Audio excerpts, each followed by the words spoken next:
This is the end of the beginning. Welcome to today's show. I want to talk more about the smart cities. I've obviously been covering it for years. They are the enslavement cities. You're currently living in one if you have a home that has an Alexa and things like that without realizing it. But this is just, well, it's that on steroids pretty much. It has everything to do with the way China lives. It has everything to do with being monitored and tracked 24/7. Now, a lot of people out there go, I don't care if the government follows what I say. It doesn't matter. Okay, do you care about having electricity, running water, being able to shower when you want? Well, if you do, these things will affect you, whether you're a Republican or a liberal. Now, what's happened over the years is that the Democrats have turned communist, right? And the New World Order that we always have all tried to expose over the years is actually now called the liberal world order, out of their own mouths. If you haven't heard, they've talked about a liberal world order. Listen for yourself. Every 3 or 4 generations. As one of the top military people said to me in a secure meeting the other day, 60 million people died between 1900 and 1946. And since then, we established a liberal world order, and that hadn't happened in a long while. A lot of people died, but nowhere near the chaos. And now is a time when things are shifting. There's going to be a new world order out there. Well, what do you say to those families who say, listen, we can't afford to pay $4.85 a gallon for months, if not years. This is just not sustainable. This is about the future of the liberal world order, and we have to stand firm. But the greatest threat on this front springs from the distinct illiberal and external actors who equate their success with fracturing the liberal international order. Okay, so you talk about a liberal world order. So any liberal who is okay with what's going on has completely lost it in a sense, because they think that this is about their feelings and about caring about people, and it has nothing to do with it. It has everything to do with global enslavement. And I want to show you and start with this clip, if you haven't seen it, that happened out in California at a Nordstrom's. There's this new things called flash mobs. Remember they used to do those flash dances? I guess it was a precursor to prepare people subconsciously for this, where they used to show up at a mall and they would just all start dancing. It was extremely cool. And well, now we have groups that are just ransacking stores, and they aren't held accountable. They aren't arrested. Nothing goes on. The police don't even show up for any of this stuff because, of course, in democratic states, this is being allowed. And why is it being allowed? Not because, well, their skin color or anything, or they're giving them a second chance. It's being allowed because they need to destroy cities.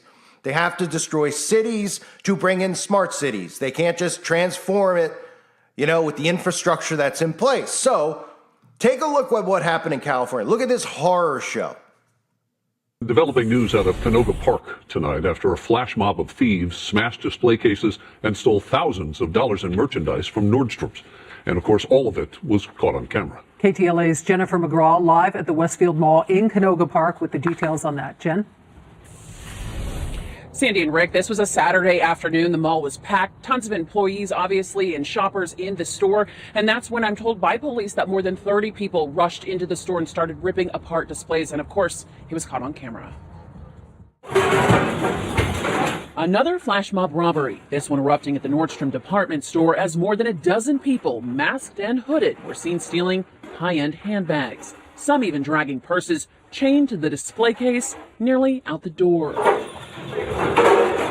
Shoppers stood stunned as each and every one of these thieves got away, and with thousands of dollars in merchandise. Police say the security was overwhelmed after being hit with a chemical spray. People equally as shocked by the video. Oh my gosh. This is just ludicrous. I'm disgusted. I can't believe we're allowing this day in, day out. I like to come here, and seeing this, it makes me not want to come here. And it's happened before. Back in 2021, 5 or so people robbed the same Nordstrom, a smash and grab, using a spray as well, which caused the area to be evacuated. Police made several arrests, then busting an organized crime spree involved with that robbery and several others across the Southland.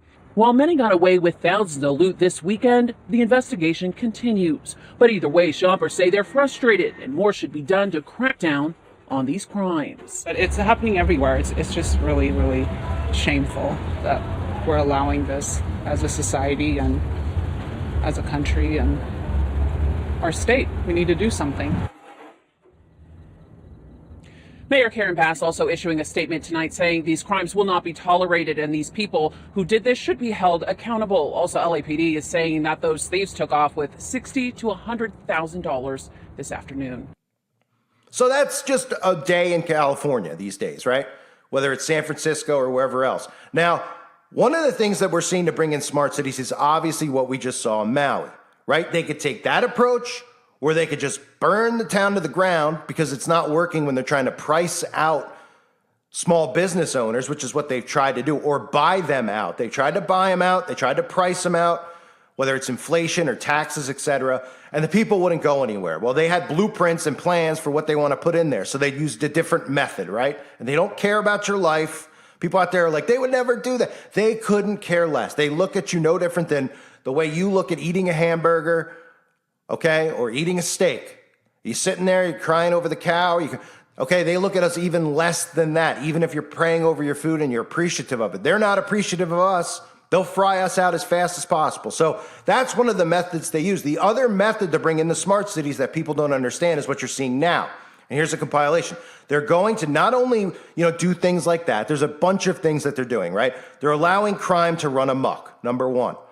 They're putting all stores and malls out of business, right? They're putting out malls in California, as you'll see. They're allowing drug use in the streets to run rampant. They're allowing homeless people and other people to assault regular civilians. Look at the compilation of these clips. These are all things that are being done by design.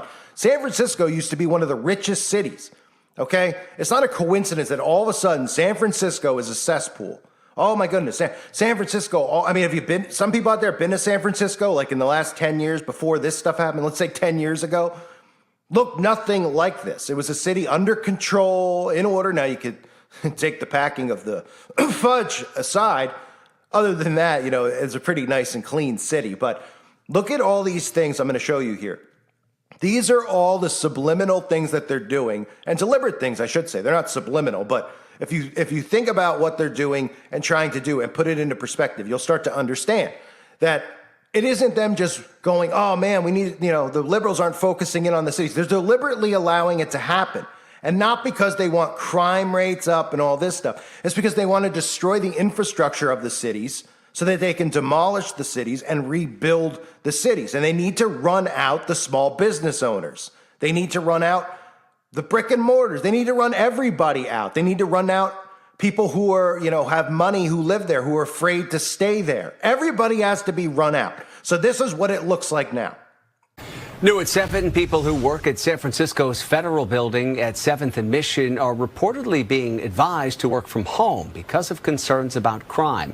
The Chronicle reports the Department of Health and Human Services issued a memo last week calling for employees to maximize the use of telework due to conditions around the building.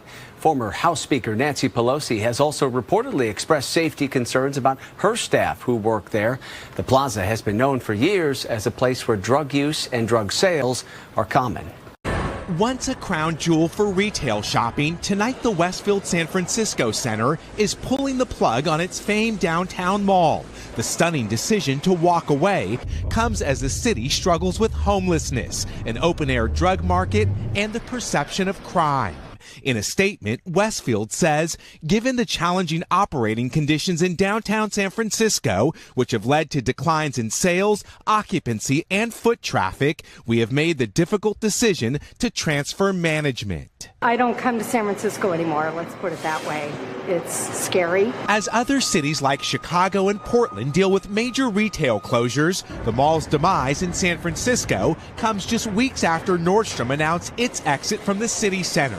With nearly half of the stores set to soon be vacant, the future of those still operating is unclear as the nearby Gap shutters and Old Navy plans to soon close. Westfield says sales in San Francisco have dropped 35% since 2019, while their mall in neighboring San Jose saw sales increase 66%.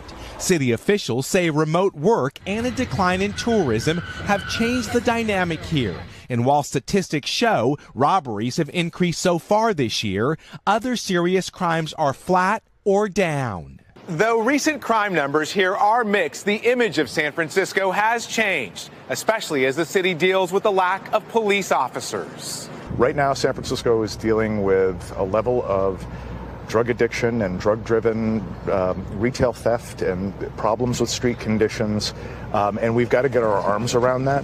Tonight, the retail decline of a major American city as San Francisco pays the price for its struggle over the city's identity.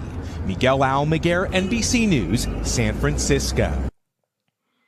So that's the chaos that they're creating. They're allowing zombies on all sorts of tranks to roam the streets, right? Which would make any normal human not want to roam the streets because nobody would want to be near that. And what's even sicker is the fact that they're enabling these people to just pretty much die in the streets is frightening. But in any other era, obviously, these people would be arrested. They wouldn't be allowed to be in the streets like that. So people need to start asking the questions, why are they allowing it to happen? What do you think they're allowing it to happen? Because they're, like they're tone deaf. The liberals are so tone deaf that they don't know that this doesn't look good in their cities, while Fox News, and who's obviously fully controlled, is pumping this out. And people are going, what? And the liberals are like, well, we're giving people second chances. It has nothing to do with any of that stuff. The reason is to destroy the cities, right? New York City, another perfect example. Do you think they're so tone deaf they don't know and didn't know with the outbreak how many people would pick up their bags and walk out of that city? People are leaving the city in abundance, right? And what else is happening? They're flushing the cities with migrants, okay?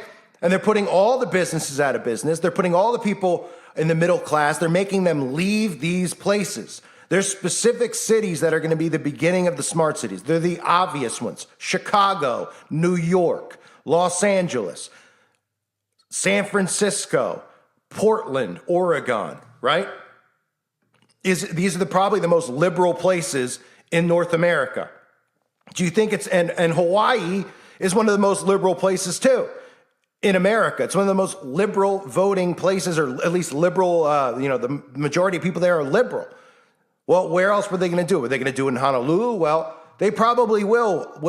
They will do it in Honolulu. They probably won't even have to destroy the infrastructure there. But my point being is that these are all specifically the major hubs in the United States of America. So they're all not by coincidence being destroyed. They're not allowing crime to run amok because they love it, because they think that it's a good time, because they want these people to terrorize other people. Well, yeah, they do want them to terrorize other people, but they want them to terrorize them so that they get them out, so that they can come in and say, okay, you know what, enough's enough. San Francisco's out of control. Chicago's out of control.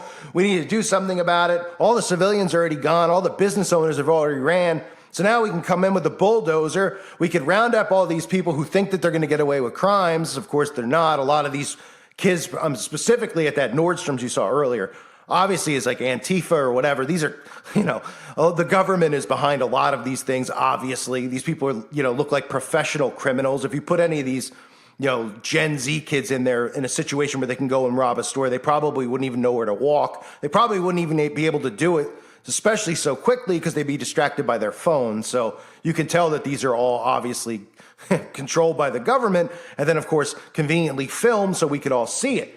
But this makes people do what? Who see it. It makes them not want to go to the stores, which does what? Puts the stores out of business. Makes the people who see it not want to live in the cities anymore. So what do? They pack up their bags and they leave. And then what's the other thing? San Francisco. Oh, you can now work at home.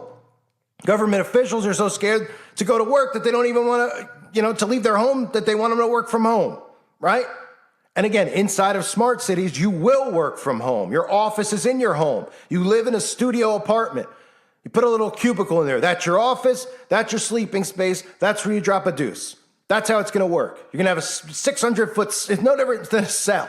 It's a cell with windows where you can look outside at the fake, beautiful, trees that they plant inside of there. And you can't leave, you can't go anywhere, and you only get electricity for X amount of hours. And then it's like what they say in jail cells at night. Lights out? Yeah, lights out. At night, you don't need, and they'll tell you, at night, you don't need energy, right? You don't want to waste the electricity at night. We could all save and conserve. Everyone will be like, oh, okay, yeah, that's a great idea. They won't realize, oh, what's the difference between this and a cell? Don't they tell you to turn the lights out at night, or they go lights out at night and everything's pitch black? It's the same thing. Just they're convincing you that you're doing something for the environment and doing something for humanity.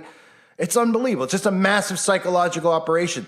That's what the climate agenda is. It's a massive enslavement agenda. I've covered it so many times over the years. So if you're new here, go through my archive, join the website where all those videos are. So you can see about smart cities, about the carbon footprint, about the social score. These are all extremely important. They affect your life. You might listen to this and be like, oh, that sounds boring. This is going to affect your life. Do you like being able to go to the bathroom when you want? Do you like to be able to shower when you want? Do you like to be able to visit grandma when you want, or your girlfriend, or go to the bar, or go to the mall? These things will all be affected. This is what is coming. Liberal, conservative, whatever. It's all of us. It's a war between all of us, humanity, and these select elites who all happen to be Satanists, conveniently, because this is the work of the devil. So I don't know how anybody could actually be a liberal, but I guess when you're under such thick mind control, you think things like I'm saying are conspiracy. And then when they even happen, just like the outbreak, they still laugh it off and like they still think it's a conspiracy because they actually believe it still because they're so far gone. It's like having a massive lobotomy. Really, that's what it is. So when we see stuff like the flash mobs going on in California, not only are these things being allowed on purpose, you see a woman on the street, she's like, I can't believe this. This is sickening. She's probably going and voting liberal, even though it doesn't make a difference because your vote don't count. But that just shows you how dumbed down they are. They don't get it. They don't understand why it's being allowed to happen. They need to sit there and go, why are they allowing it to happen? Well, why don't you figure it out? You think they're allowing it to happen because there's a shortage of cops? You think they're allowing it to happen because I mean, what do you think? I don't understand what these people are thinking, right? They're allowing it to happen to destroy, right? It's the most common thing we've heard throughout our lives is what? Divide and conquer. It's a phrase we hear every day, right? And nobody thinks about it. Divide, so what have they done? They're dividing us, right? Order out of chaos is another one, right? They're creating chaos.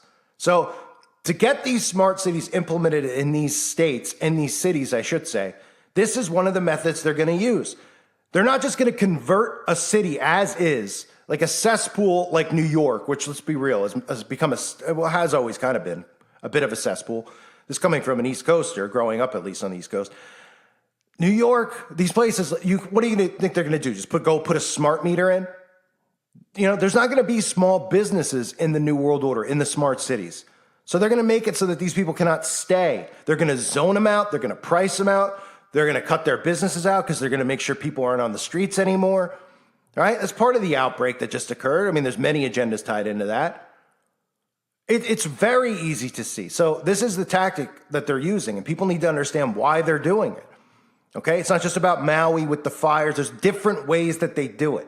These cities are going to be reconformed. And another thing with the smart cities is that people actually are like, well, you know, all the smart cities are just going to show up in new spots. Well, there's truth to that. We know that they're building smart cities in certain locations out in the middle of deserts, et cetera, et cetera. But they're also going to do this in the regular cities, okay? Because people are there. Not every, I mean, this is very easy to see. So they have to, convert them over. But they have to get people out. They have to start, get rid of the small business owners. Small business owners are not allowed in the smart cities. You're not going to have your smart business in there. Okay? Your little deli you have, it's not going to be your little deli. You're going to be getting your deli from the Amazon store. Okay? This is how this whole thing works and looks. And it's anyone out there that supports it is out of their mind because it's not for the betterment of humanity. It's for the control of humanity. And it's frightening. I thank everyone for being here. I hope you're all doing well. God bless all of you as always and your families.